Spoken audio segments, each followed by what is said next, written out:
Working on this small engine here. I'm going to go over some things with you. First, I'm going to show you. You push these tabs in to open up this. Then you're going to come to this, and then you need to remove these two nuts. Going to loosen this bolt here on the top. Pull this cover off. When you get the bolts out, then you can pull this off. Now we have easy access to the bulb, and you can only use ethanol-free gas in these engines because they see what happens.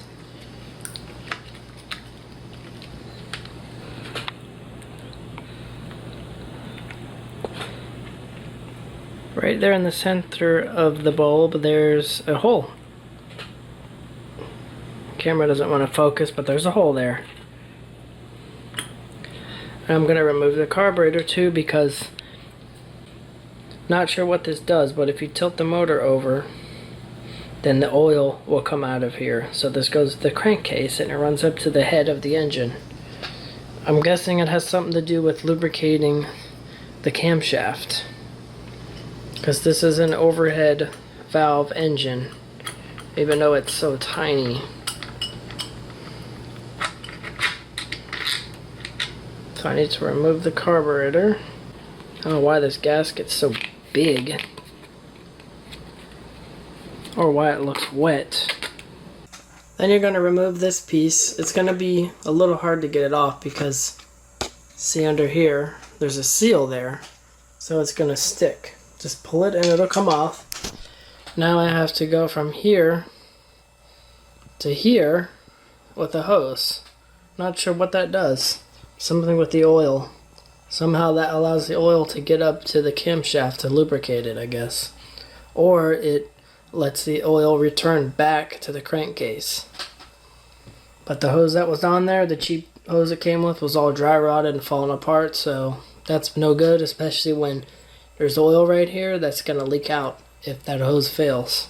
And then bye-bye engine.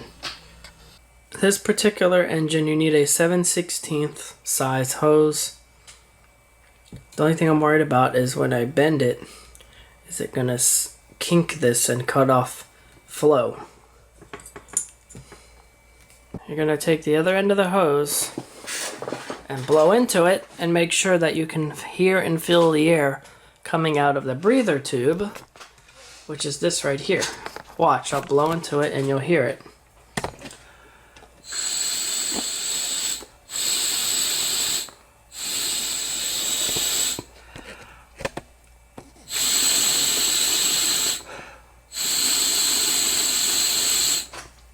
Now you got to reattach, or now you have to cut it and attach it over here. Remove the 4 bolts. Take this piece off.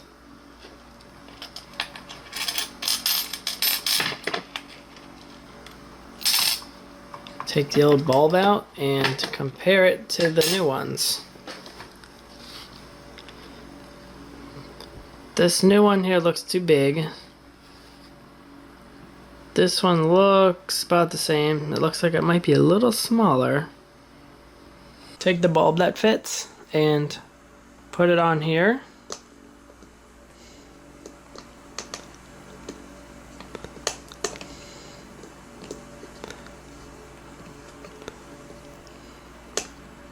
When you get it right, you'll feel it lock in. Probably can't hear that, but get it on there. You'll feel it lock in there. There's a little groove it locks into. And then you can put your cover on.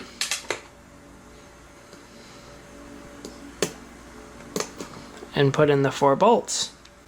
Reinstall the carburetor. After you get this piece back on over the carburetor, next you're going to reattach the fuel tank. See, it has these notches. They go in these holes here.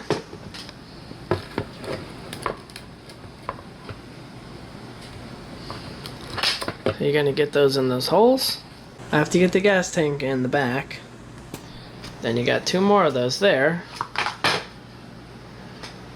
They go in there. See the holes for them? Put this cover on.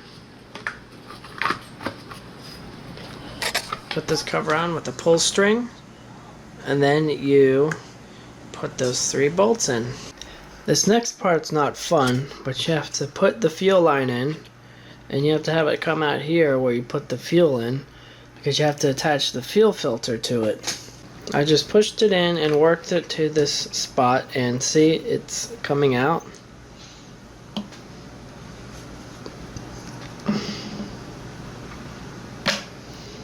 See, there it is. Now I can put the fuel filter on it. With quite a bit of effort, you can force it on there. It's a tight fit. And then you're gonna grab this and pull the filter back inside of the fuel tank.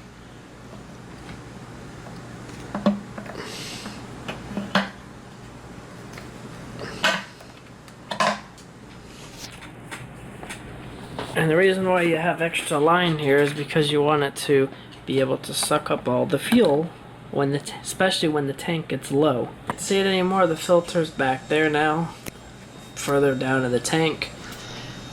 And now you're going to take this line, I marked it with the gold paint. This is where the fuel goes in, this is where the fuel returns. And you can verify that when you put fuel in the engine, when you prime it. You'll see it come out of this one back into the tank, and it sucks it in through this one.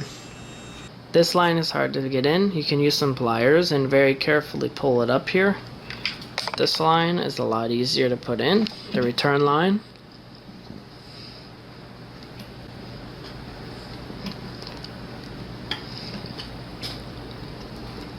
See, it slides on there very easily. Get it up as much as you want, and then you stick the other end in here.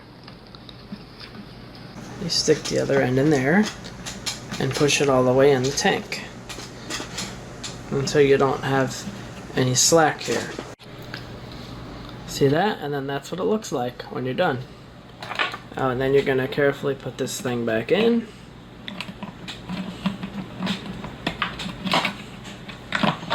Now I'm going to reinstall it on the bike. If you need help with that, I have another video where I install this on the bicycle, and you can learn how to do that. It's not very hard.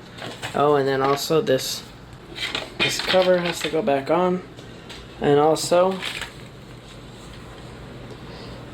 this cover here where the air filter is goes back here. I put some fuel in the tank. Now I'm going to see if I can get it to run. First I have to prime it. See the fuel going up?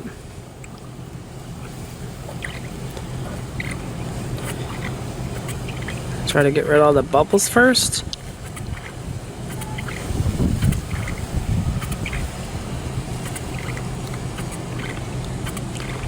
And this is ethanol-free fuel that I got.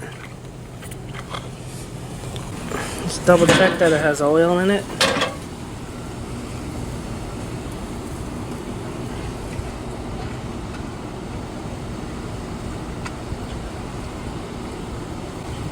Okay, there's oil. This thing just barely takes any oil at all. It's only like a few ounces.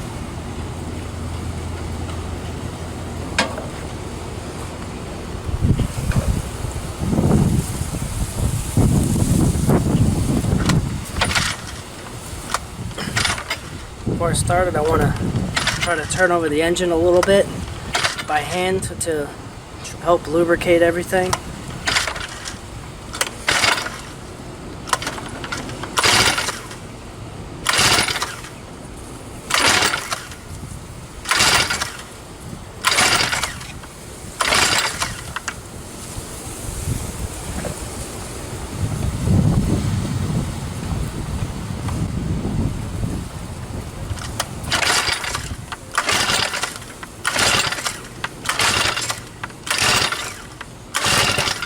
Almost.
Okay, kill switch works.